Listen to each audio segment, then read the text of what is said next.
The season of May where it begins. Conversations with Lady O. I am your host, Lady O. I am doing a Canada Day edition. This was just inspired because I just responded to some series of questions that I shared, and I would like to make an episode and dedicate this specifically for Canada Day.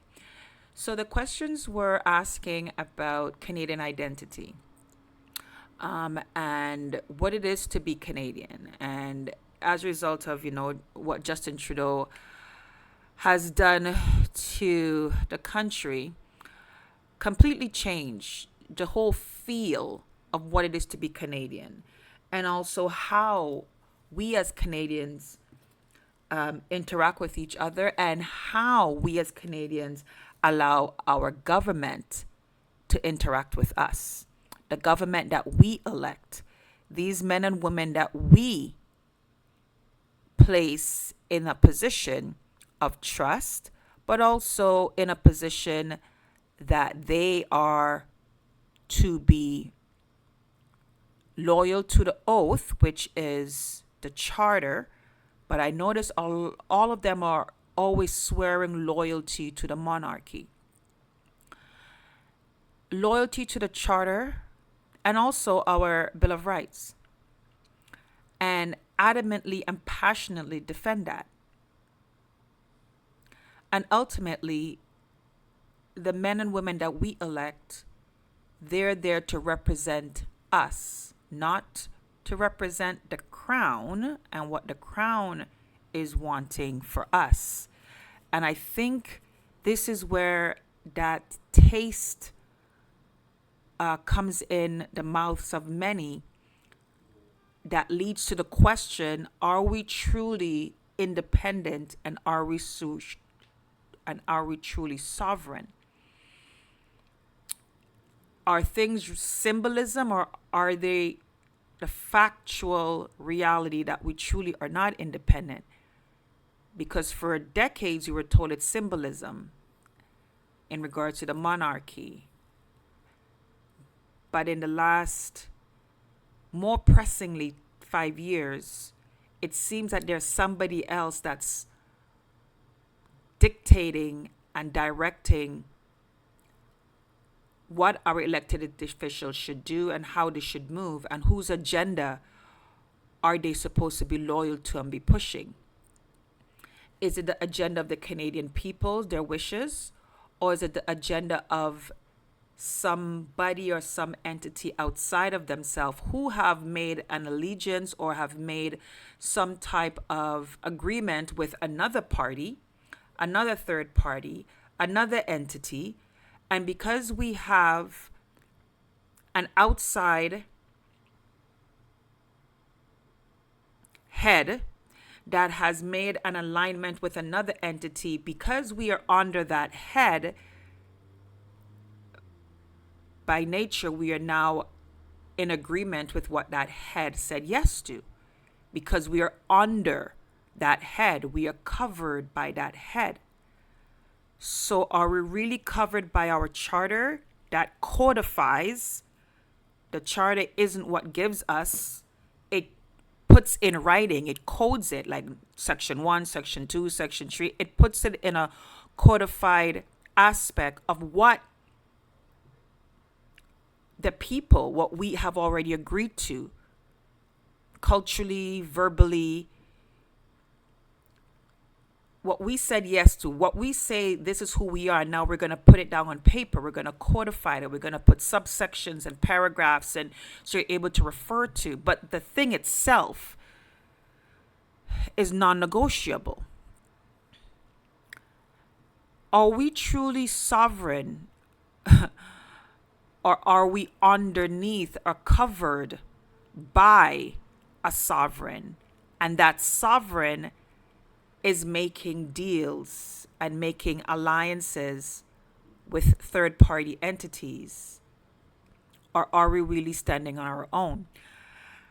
So I answered these questions, and I wanted to share this as I said, a special episode for Canada Day, what it is to be Canadian. It's 3 questions, but I just wanted to go through them.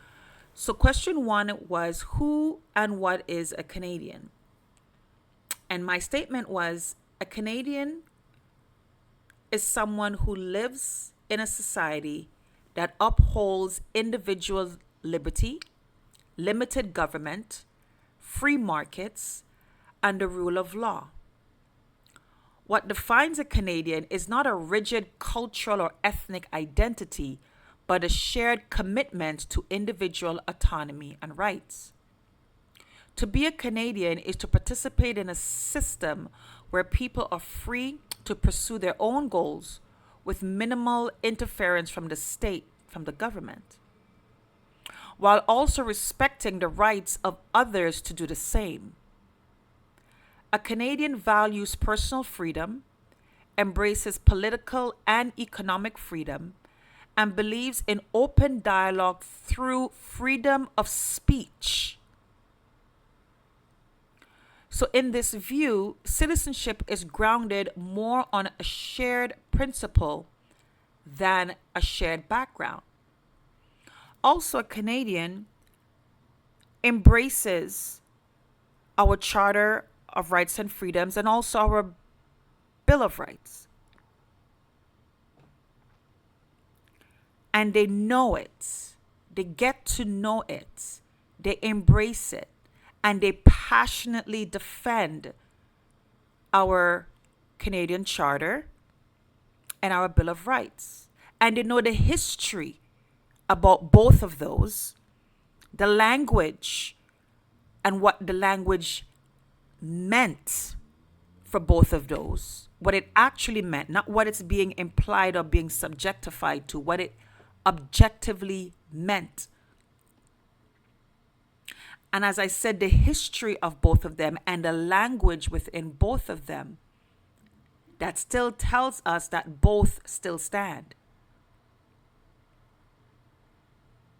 So a Canadian is someone who gets to truly read and really understand the Canadian Charter of Rights and Freedom and the Bill of Rights. Number two, the question was, what does it look like for newcomers to successfully integrate into Canadian society? My answer was, successful integration into Canadian society does not require newcomers to abandon their culture, their cultural heritage. Instead, it involves embracing the responsibilities and rights that come with living in a society that prioritizes individual liberty, limited government, free markets, and the rule of law. Integration means understanding and respecting the legal framework that protects individual autonomy, participating in the economic system by contributing to free market activity, and engaging in political freedom through voting, civil discourse, and community life. It also involves recognizing the importance of freedom of speech and allowing for open, respectful expression of diverse views. It also embraces entrepreneurship. Integration is not about conformity. It's about alignment with the core values that allow individuals to pursue their own goals while coexisting peacefully with others who are doing the same. And then the third question said, which principles do you hope to pass on to your children and your grandchildren? And my answer is, the principles I hope to pass on to my children and grandchildren are rooted in classical liberalism that has a foundational roots in conservatism. The belief in individual liberty, limited government, free market, and the rule of law. I want them to understand and also to understand, to stand under what they have now contextualized inside of them. So when I say inner stand, that's what I mean, where they are standing like internally, there's a strong internal stand for what they have come across, the information that they're researching and they're absorbing, and then they stand under that. That's the understanding. The importance of individual autonomy. That is very important.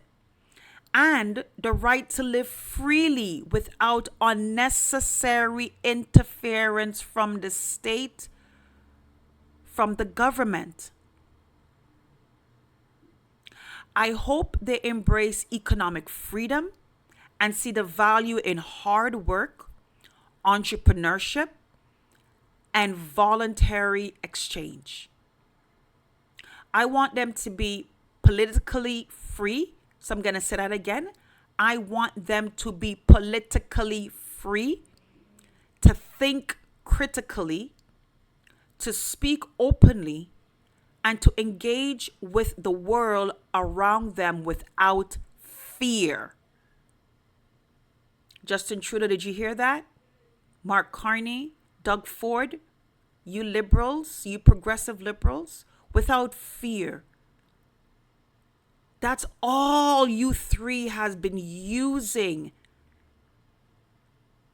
Fear.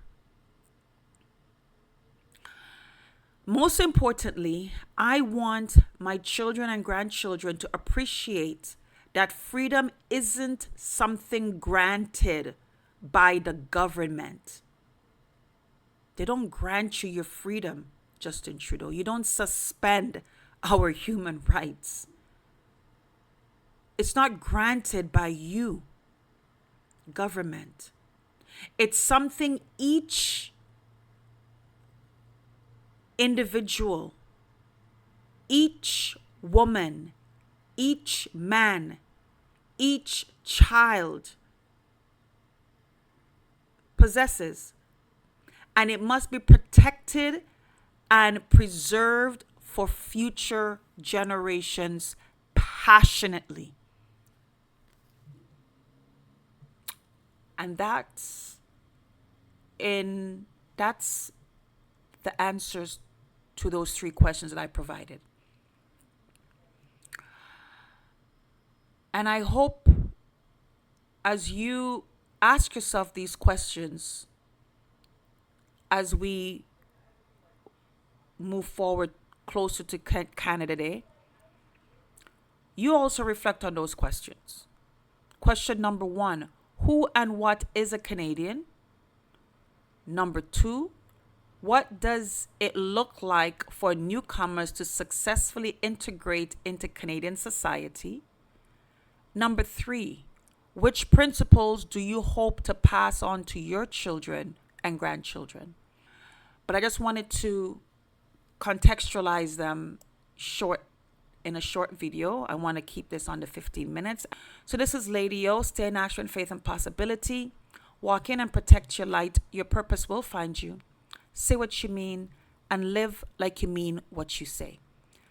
Have a enjoyable, happy Canada Day. Enjoy with your family, your friends. Get out there. Enjoy the weather. Try to reconnect with people that Justin Trudeau's energy divided you from. Reach out to them. Have a wonderful rest of your day.